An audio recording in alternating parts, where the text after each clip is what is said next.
Hi and welcome back to another CottageCutz YouTube video tutorial and giveaway. This is Marla with Mad About Cards and Crafts. If you haven't heard the buzz, strawberries and bees are quite the rage in the crafting community this summer, and CottageCutz has you covered. My card today features this new release. I have tons of products. I was so excited I couldn't make a choice, so I used quite a few.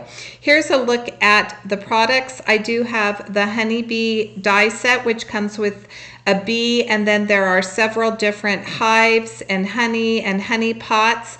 I'll be using the ladybug from the Bug Cupcakes. For my scene, I needed to create a tree branch and I didn't have one with me, so I took the winter pine and birch trees and then the ivy. I cut out the birch trees, I cut out some of the ivy, I clipped the leaves off of the ivy and used those to help build my branches. So you can really get creative with your CottageCutz dies. Here's a look at the bee phrases.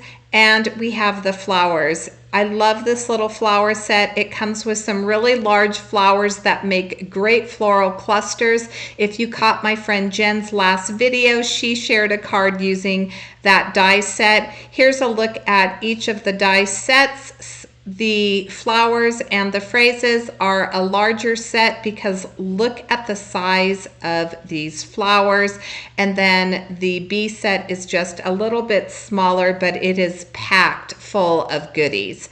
I went ahead and colored up my flowers off camera. I do have a foam pad right here, and I'm going to share how I shaped my flowers. This orange one is going to make a quick appearance. I end up not using it on my card, but I still thought that I would share how I shape the flowers.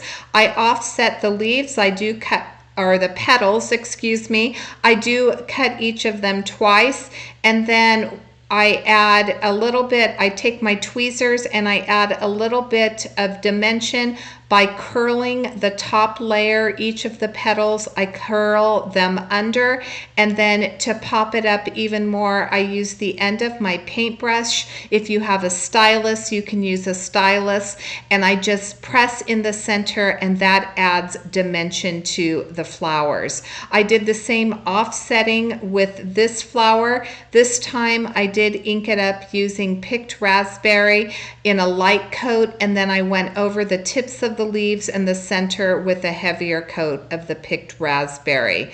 For this one, to add the dimension, I did add a little piece of foam tape to the bottom of the flower. I slightly offset it. I did color that one with spun sugar distress ink.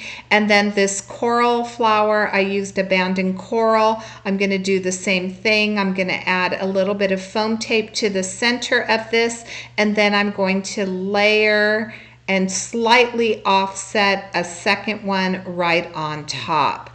For my yellow flowers, I used, I believe, fossilized amber and some straw. And then for this small one, I'm just going to layer two of them together. I started with a little bit of antique linen, and then I went around the edges with some vintage photo.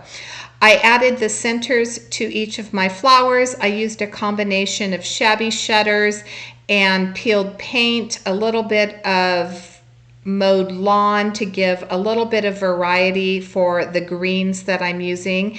I have a white gel pen. I'm going to add the seedlings to the center of the flowers, and then I'm going to add a little bit of accent like I like to do to some of the petals. As I mentioned, this is a giveaway. If you participated or saw my last video, I was giving away the easel with flowers, and we did have a winner from that release, and that winner was Sue Baker. So Sue Baker, you are the winner of the easel with flowers. I will have Mary Marsh's information linked in the description box below.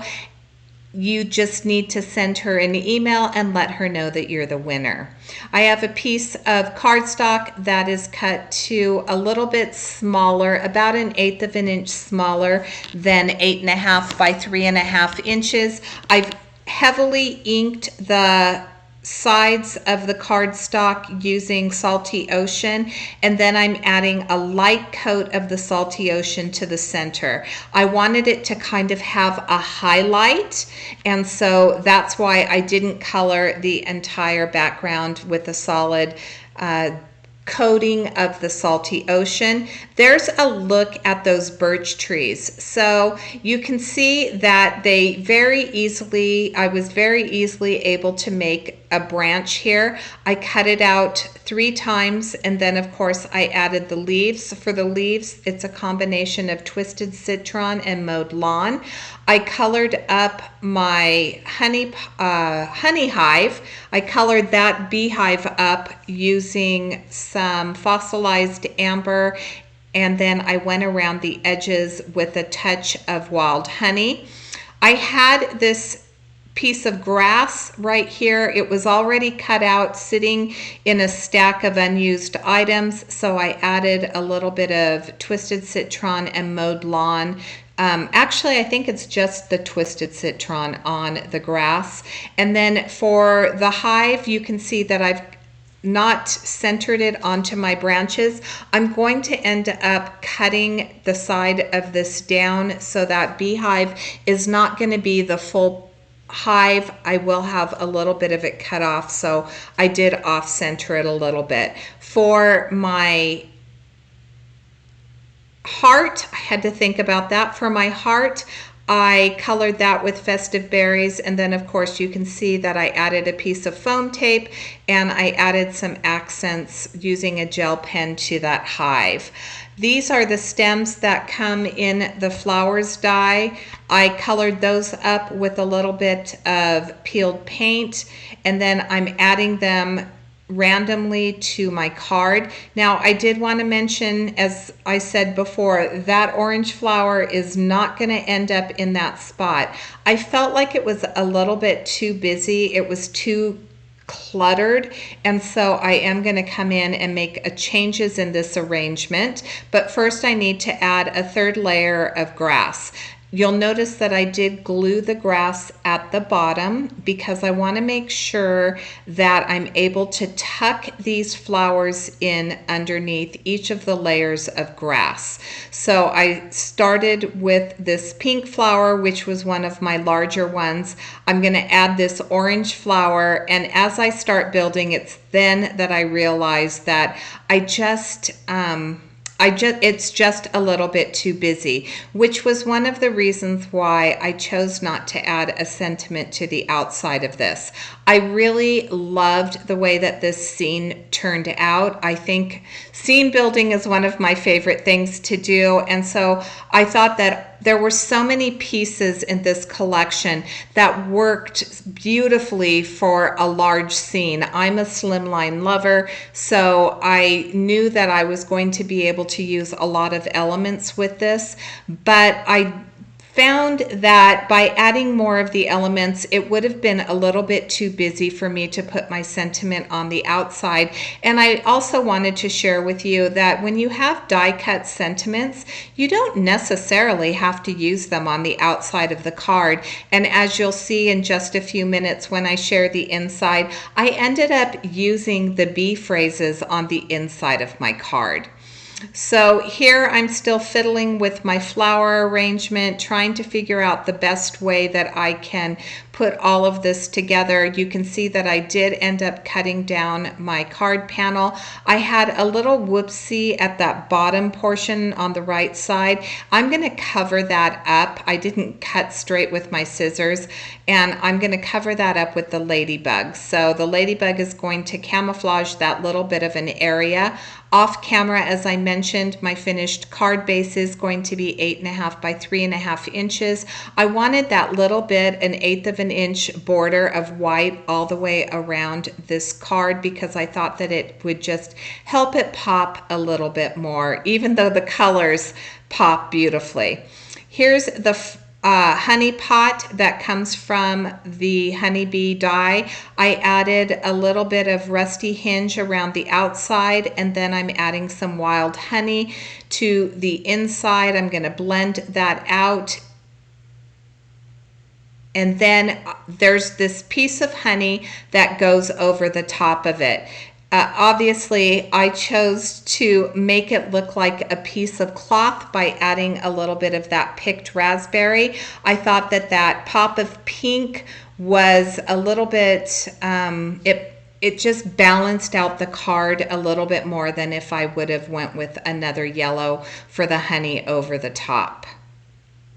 You can see that I pulled off that orange flower and I changed it out with the smaller coral one, and I think that that balances a little bit better. I added foam tape to the back of my ladybug. I added foam tape to the back of my bee for that dimension. And now you can see how this beautiful scene is coming together. Here I'm going to add just a few more highlights using my gel pen, and then I'm going to show you a look at the dimension. Look at that beautiful dimension when I turn it to the side. Those are those leaves. I didn't glue down the ends so that they could have a little bit of movement. And then for the inside of my card, I did use a couple stamps from my stash for the honeycomb on the upper left and right corners. And then, of course, I used Sweet and then a stamp from my set that says As Can, and then, of course, the word Bee.